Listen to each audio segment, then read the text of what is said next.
Very spooky stories. Thank you, Kaylee. Are we going to get any rain here in Chattanooga, by the way? Yeah, we'll get rain here later tonight. Cool. Later tonight. We need it. I don't think it's rained here in like 4.5 years. It's been almost 30 days here, I think. It's been a while. I'm getting concerned for 4th of July because I need to blow off fireworks. Mary O'Connell is here, and she's in from St. Louis. How you doing there, Mary? I am also finally getting the rain that is much needed. Sweet. It's been like 8 hours of rain, and it's been fantastic. That is. So you can verify. We've got people on the ground. Kaylee Nix has her reporters across the nation bringing you the weather. Live in the field, we've got Mary O'Connell. Live in the field from my office inside. It is raining outside. You see, now you got to get a hose and a fan going to make it look like you're outside. And You just like the Jim Cantori, Jim lean into the Cantori, wind. Exactly. It's just so windy. I love it. Hey, let's talk spooky stories. It's that season, man. Right? I've got some personal experience with some spooky stuff that's happened to me, but I'm not really good at telling the stories. Oh no, we'll talk about that a little bit later. We'll talk about it later. Downright darn scary stuff. But hey, let's talk about spooky stories from the road, like the most haunted highways. I've read several articles on those. I wrote a little post on one, kind of tongue-in-cheek type of stuff. What do you got for us, Mary? There's actually a haunted truck stop like 45 minutes from my house. I have not gone to it. I actually didn't know that it existed until I was looking up some spooky stuff for Check Call. And then I saw that there's a haunted truck stop in Villa Ridge, Missouri, which is kind of by Six Flags, Missouri, for anyone that doesn't speak Missouri. It's by the Six Flags. And it's also on it's on Route 66, which is basically Highway 44 now, as anyone probably knows. But it's Project based off 44. Route 66. It's where Project 44 got their name, by the way. Oh yeah. Yeah. Exactly. Yeah. Go ahead. But they say that this truck stop is inhabited by ghosts and everything like that. And there's actually people from the Sci-Fi Channel that have come out to check out this truck stop. And they said that weird things were happening. They'd close doors and something would try to open it. And light bulbs would blink when there was no power to this facility. There's orbs everywhere when they were investigating it. So, yeah, they are just saying that it's definitely for sure haunted. And I mean, if the ghost hunters say that it's haunted, then I think that's a pretty good indicator that it is haunted. Well, the orbs are a dead giveaway. I learned that on a ghost tour in Salem, Massachusetts. I was there with my wife on Halloween, which if you're going to go somewhere for Halloween, Salem, Mass is a knockdown Halloween party, my friend. The And if whole you're going to city, do something on Halloween, especially this Halloween, and you're just happen to be in town for F3 The Future Fright Festival the night before, you might as well take a Chattanooga ghost tour, because you know what? I've done one of those and they're pretty cool. But the Reed House down here is one of the most haunted hotels in the nation. Which is pretty crazy. See, all of the cool things that we have are the Lent Mansion, where there are people, you can go there for dinner, you can stay overnight, and they say it's so haunted, people haven't even made it through dinner before. Wow. And the staff that works there is people's dinners will just disappear. And I was like, I don't know if that's a ghost or that's just a hungry cook. A hungry guy just taking the dinner.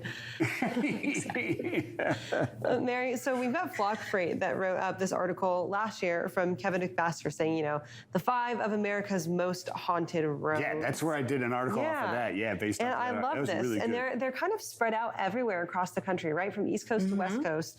I like reading about this one, Route 2A in Maine. Notorious for the poor winter conditions, which is scary enough in itself. You don't need something paranormal to make a road scary, right? If it's perilous to drive, that's spooky. Yeah, there are roads throughout rural Maryland that, you see nothing and it's just black at night and you don't have cell service, and there was nothing haunted on that road, but I did not enjoy driving it and it was very scary, and I just hoped that nothing large came the other way. Well, like Sasquatch, right? Yeah. You don't want a Sasquatch sighting in the middle of rural Maryland with no cell service. No, you got to have cell service. Well, I mean, it's going to happen without cell service, and you're not going to get a picture of it. So it really doesn't matter, does it? Yeah. We'll picture it didn't happen. Yeah.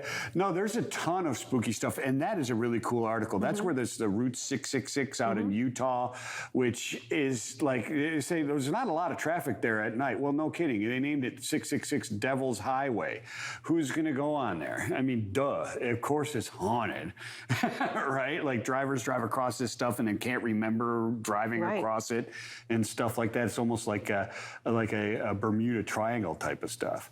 Now, there's Gravity Hill up where I grew up, where you actually roll uphill, which is pretty cool. I mean, it's an optical illusion the way the trees are and stuff like that, but it's really cool. It's been on TV, national TV, which is kind of cool. It's cool. It's an optical illusion. Yeah. Mary, We have I a want road to. where you're supposed to put a bag of flour on your car, and then when you drive, like you end up with like footprints all over it. It's again near Villa Ridge, so just maybe don't go to Villa Ridge if you're not. What kind of footprints? Are they like human but really small, or are they like animal? Sasquatch Ghost footprints. prints.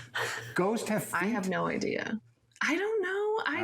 I've never See, I'm done it suspicious because now. it just seemed. Now I'm suspicious That now. seemed like way too urban legendy. So I'm just like, okay, Okay. Mary, I want to kind of pick your brain for a second, like actually get into the reality of some of these scary places. Do you ever know, or have you ever heard of drivers just like absolutely refusing to take freight if they have to go through places that are scary like this? Like, is that something that commonly happens, do you think? I've never really had that happen to myself, but a lot of the drivers that I worked with didn't believe ghosts are real, and they would just kind of laugh if you. Oh, all said truckers that, like, talk. Every yeah, trucker ghosts talks are like that. real. But no, a lot of them would just say like, no. I didn't have a lot of truck drivers that really believed in ghosts. I had a lot that believed in different conspiracy theories, but ghosts was No not really kidding. one of them. Really? Drivers believe in conspiracy theories? Get out of here. Yeah, those were always fun phone calls when you would call and be like, hey, just checking to see where you are. And they're like, did you know? And you're like, oh gosh, we're going to be here for 45 minutes while I hear the newest conspiracy theory. Oh, yeah. And they were always entertaining. Some So my wildly favorite inaccurate, but one, always entertaining. my favorite one that I wrote about was in Michigan, right? Mm-hmm. So this driver's going across Michigan, and he's in like somewhere Michigan, and there's a lot of like nowhere Michigan. If you've ever been driving north of Michigan. Detroit and Anaheim, there's just like nothing there except woods and hills. A lot of that in Michigan. Anyway, so he's driving across it's night. It's like midnight, 1 o'clock in the morning, whatever it is. He's got an air leak, so he pulls over to the side of the road and he fixes this air leak, right? Really creepy feeling from the woods. The woods are staring at him, whatever it is. He gets back in his truck and he's just pulling off going, and everything is silent around. He's got his windows down, right? It's like a early fall or window. It's nice outside, stuff like that. His truck's around. He's going, and he notices that there is a wolf following him.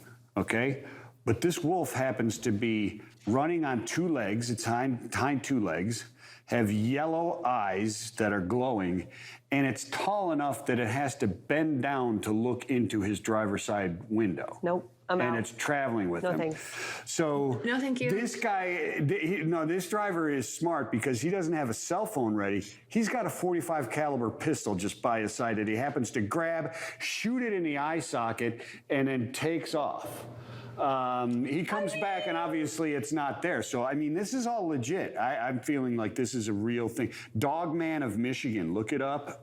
Yeah, driver shot him in the eye, but Somewhere between somewhere and there's nowhere. a one-eyed dog, 10-foot dog man running around northern Michigan somewhere.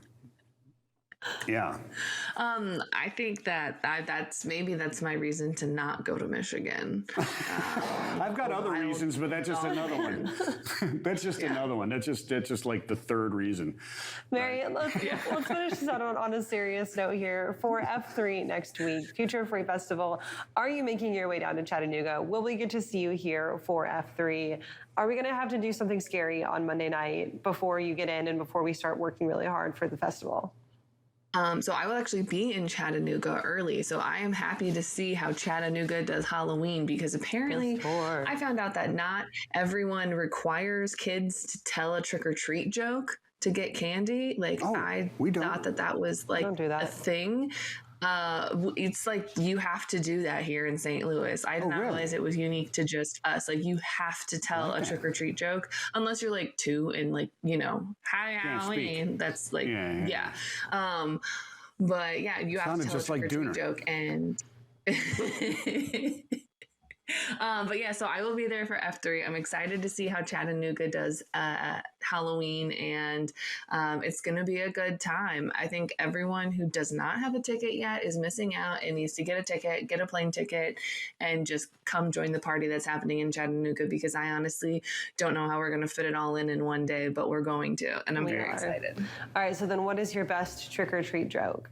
Oh, on the spot. Well, Grace and I share some trick or treat jokes today, because you can't have a spooky episode of Chuck Call and not have, like, you know, Freightwave's head of paranormal activity. But it would probably be, oh man, I don't have one at the ready. I failed. Yeah. Oh wait, no, there's no candy for you. I candy. had one about Minecraft. Oh wait, what do you do in Minecraft? What do you do for Halloween in Minecraft? I don't know. Don't know. You go trick or creeping, because apparently there's creepers that come out at night in Minecraft. I'll allow it. I think that's you get the black licorice for that one. Sorry. Yeah, no, that's not my best work. I'll have a better. No. You know what? I'll have a better one for F3, so everyone can come find me and harass It was me a for better, it was a solid D- on that one, Mary. Sorry. All right, Mary, thank you for joining us this morning. We'll see you next week here in Chattanooga. Talk to you soon. Right now, we're going to head back over to the wall for our next carrier update.